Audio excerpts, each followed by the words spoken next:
Donc, nous passons à la publication web.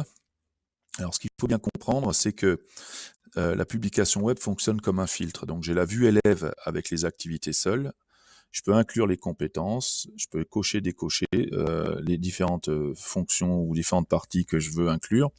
Je peux avoir une vue corrigée, donc activité corrigée. La différence, c'est que certains enseignants veulent bien mettre en ligne des cours, mais ils ne veulent pas mettre en ligne la correction.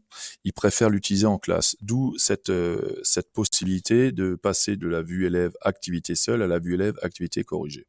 Et nous avons cette fameuse vue prof où on retrouve à la fois les activités, les corrigés, les remarques prof et l'archive des sources de Canoprof, c'est-à-dire la partie qu'on peut injecter dans Canoprof pour la modifier.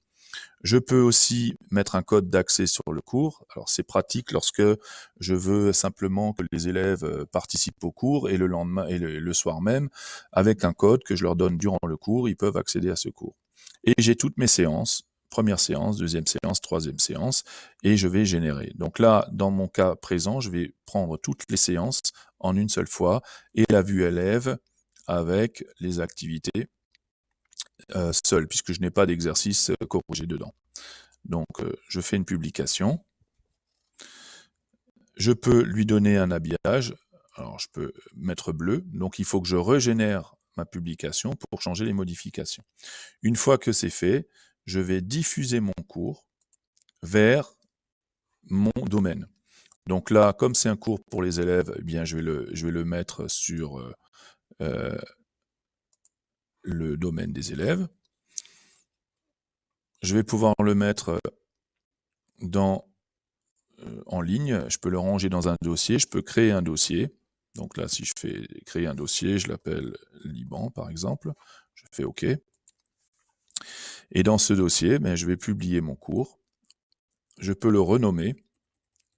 Maths géométrie, par exemple. Les solides.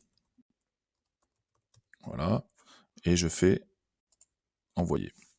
Donc là, tout se ferme et mon cours est en ligne. Donc maintenant, si je veux aller sur mon espace en ligne, alors qu'on soit bien clair, c'est un espace public. Donc je vais aller sur Christophe Rein-Rein.canoprof.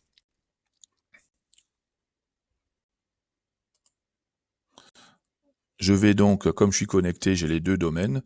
Je vais aller sur le domaine des élèves. J'ai un dossier Liban. Et je vais retrouver mon cours en ligne. Et vous voyez bien qu'il n'y a que les consignes à destination des élèves. Il n'y a aucune consigne pour les profs. Je peux revenir dans l'arborescence de mon site. Alors, on a voulu faire simple, c'est pour ça que ça ressemble à un gestionnaire de dossier, mais il est tout à fait possible de personnaliser toute l'interface, même pour un enseignant qui utilise Canoprof en métropole.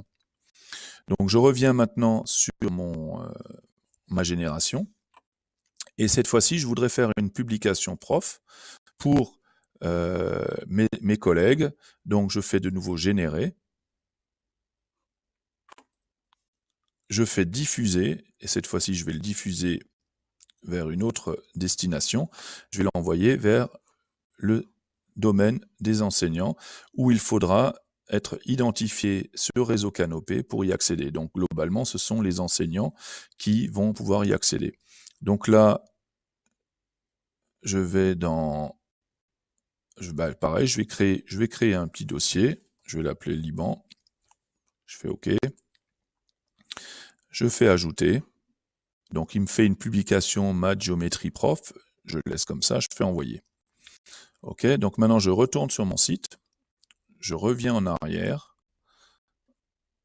pour me retrouver avec les deux espaces. Alors, comme je suis connecté, vous le voyez ici, bienvenue Christophe, j'accède à la fois au site des élèves et au site des profs.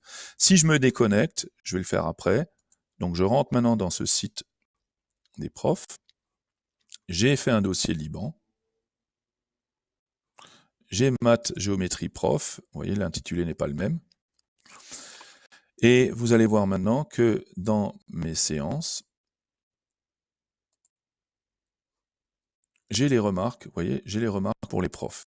Et puis, vous allez trouver sur le i la source. C'est-à-dire que si je clique là-dessus, il va me proposer de télécharger le SCAR, le point SCAR, qui pourra être utilisé dans Canoprof et modifiable.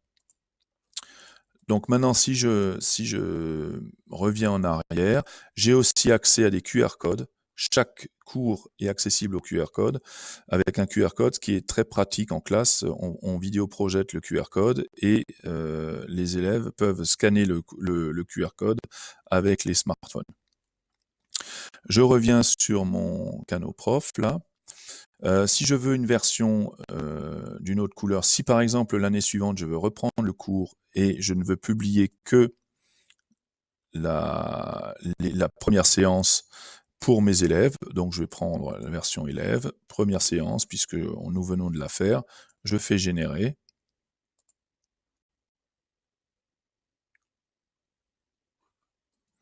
Et je peux la consulter ou la diffuser à nouveau et ça va écraser l'ancienne version.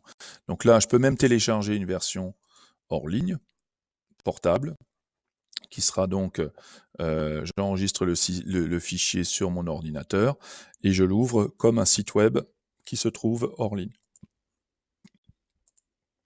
Alors je vais vous montrer quand même à quoi ça ressemble cette fois-ci, puisqu'il n'y a qu'une seule séance. Vous voyez, il n'y a qu'une séance là cette fois-ci. Et on peut ainsi multiplier les versions d'un même cours en fonction des besoins. Dernière chose, c'est la publication papier. Donc là, je vais faire un PDF. Alors je vais prendre tout, je le génère. Ce PDF, pareil, je peux l'envoyer, je peux le diffuser sur mon serveur. Je peux le consulter, je vais vous le montrer. Alors, il y a deux versions. Il y a une version PDF très littéraire avec un sommaire, une pagination pour une publication papier. Donc, je peux aller directement sur les différentes parties. Vous voyez, j'ai mis tout à l'heure le lien et le lien apparaît à la place de la vidéo. Je peux continuer donc à voir mon cours en version PDF. Maintenant, si c'est pour une photocopie, pour le photocopier, nous avons intégré une version qu'on appelle condensée, qui va, donc je régénère, qui vous allez voir, qui va supprimer tous les blancs inutiles.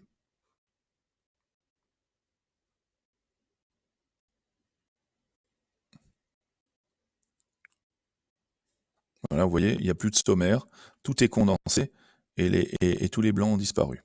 Cela évite de gaspiller du papier et les enseignants sont très friands de cette version-là.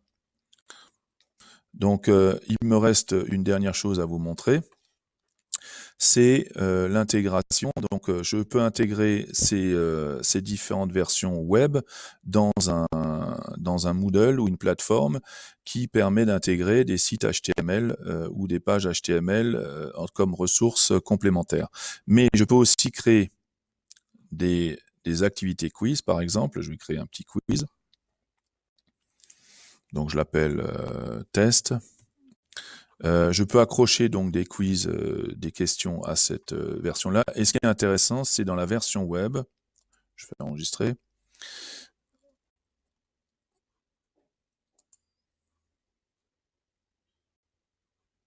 Je vais avoir le package Scholem. Le packaging Scholem qui pourra être intégré dans une plateforme de e-learning comme Moodle. Donc ça, c'est intéressant et c'est valable pour toutes les activités. Alors l'intérêt de cette version-là, de cette application, de cet export au format SCORM, c'est de l'intégrer dans un parcours, dans une plateforme e-learning en complément. Donc voilà, j'ai fait le tour. Je vous remercie de votre attention et à bientôt.